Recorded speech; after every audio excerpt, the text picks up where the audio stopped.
안녕하십니까. 진세골 사랑의 집 이사장 주수일 장로입니다. 사람들은 인생에서 한번 실패를 하면 대체적으로 좌절을 많이 하고 의욕을 잃어가는 경우가 많습니다. 그래서 실패를 두려워합니다. 그러나 하나님을 믿는 사람들은 그럴 필요가 없습니다. 왜냐하면 믿는 자들에게 실패는 하나님께서 우리들의 생애에 직접 개입을 하시게 되는 결정적인 계기가 되기 때문입니다. 저는 지난 몇 주 동안 제 칼럼을 통해서 초원에서는 실패를 했지만 세원을 통해서 이것을 극복한 몇 가정을 소개했습니다. 그리고 한 번 이혼을 했다고 하더라도 잘하면 다시 행복해져서 인생의 역전승을 할 수 있다는 것을 강조했습니다. 그랬더니 이 이야기를 들은 어떤 분들이 안 그래도 저희 부부는 지금 한참 살기가 힘든데 그렇게 말씀을 하시면 우리 같은 부부들은 빨리 이혼을 하고 재혼을 하라는 말씀으로 들려서 너무 힘이 듭니다.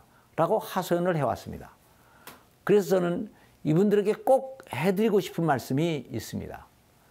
그것은 저희 칼럼은 현재 결혼 생활이 힘든 사람에게 힘이 들면 차라리 이혼하고 빨리 재혼을 하는 것이 더 좋다는 것을 말씀드리는 것이 아니고 이미 이혼을 해서 가정이 깨진 사람들에게 당신들도 노력을 하면 다시 행복해질 수 있는 길이 있다는 것을 가르쳐드리기 위한 것이라는 것입니다. 그리고 또한 한 가지 더 말씀을 드리고 싶은 것은 재혼을 하려면 우선 이혼을 해야 하는데 그 이혼의 고통이라는 것은 그렇게 간단히 지나가는 것이 아니라는 것입니다. 물론 저도 이혼을 해보지 않았기 때문에 여기에 대해서 말할 자격은 없습니다. 그러나 이혼이 우리들이 인생을 살아가면서 당하는 고생 중에서 죽음을 제외하고는 가장 큰 고통이라는 것 정도는 알고 있습니다. 그리고 또 제가 소개한 부부들은 이혼을 하고 바로 재혼을 한 것이 아닙니다. 이혼을 하고 재혼할 때까지는 최소한도 5년이나 10년 이상이 걸렸습니다. 그러니까 이들은 재혼을 하기 위하여 이혼을 하는 것이 아니고 이혼을 할 수밖에 없는 상황에서 이혼을 했고 그 대가를 충분히 치른 다음에야 재혼을 했다는 것입니다. 그러니까 빨리 이혼을 하고 재혼을 하는 것이 좋지 않느냐라고 얘기하는 사람들은 너무 이기적이고 안이한 생각을 하는 것입니다. 그래서 이런 분들이 꼭 생각해야 할 것이 하나 있습니다.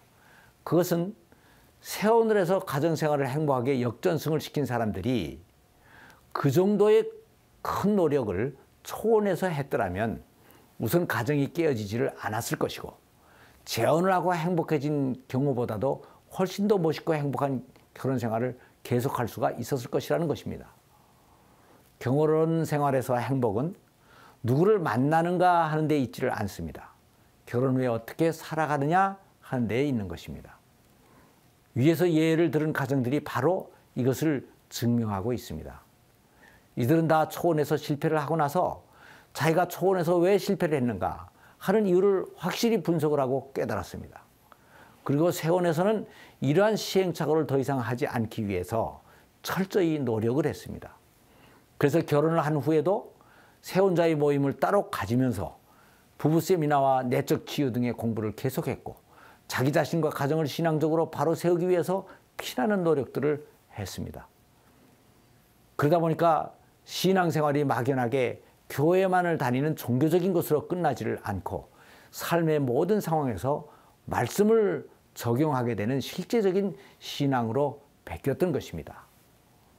저는 지금까지 수많은 부부들에게 행복한 가정생활을 원한다면 가정세미나에 꼭 참석을 하고 가정에 대해서 공부를 좀 더 많이 해야 된다고 강조를 하고 있습니다.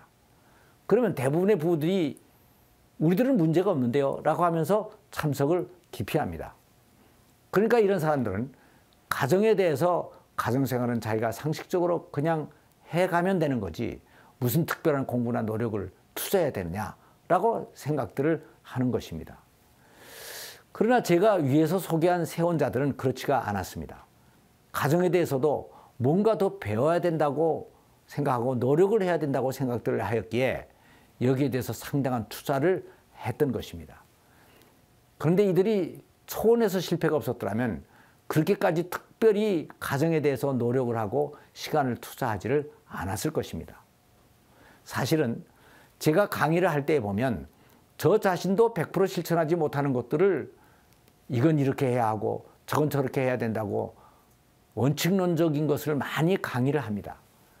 그런데 제가 놀라는 것은 이들은 순진하게도 그 자신의 삶을 100% 그 강의에 맞춰서 살려고 노력을 한다는 것입니다. 그래서 나중에 보면 저 자신도 맺지 못하는 열매들을 많이 맺습니다. 부부간 사랑의 대화에서 그렇고 자녀 교육에서 그렇고 가족들 간의 이벤트를 만드는 데에서 그렇습니다. 그래서 그들은 오히려 저에게 감동을 주었고 그래서 이런 부부들이 행복해지지 못한다면 그것이 오히려 더 이상한 것이 아니냐 하는 생각을 하게 됐던 것입니다. 그런데 이들이 이렇게까지 노력을 하게 된 이유는 분석을 해보면 그 힘이 바로 그들이 과거에 겪은 어려움으로부터 나왔다는 것을 알 수가 있습니다. 이들은 50이 넘었는데도 제 앞에서 늘 30대 신혼부부 같이 행동을 합니다.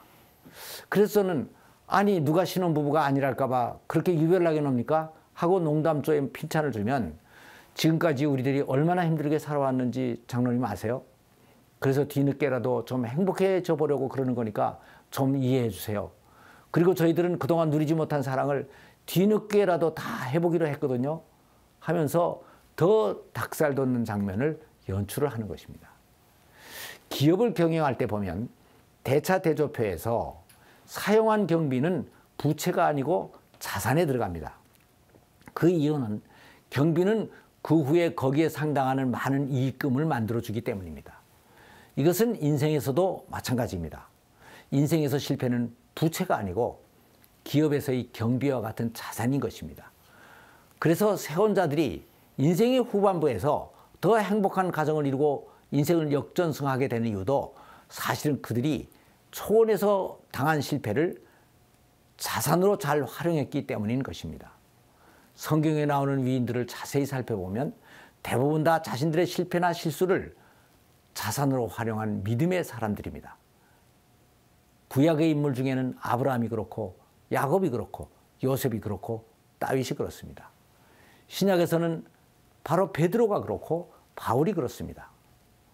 그래서 인생에서의 한 번의 실패를 한 사람들이 진짜 두려워할 것은 실패가 아니고 바로 포기하는 것입니다.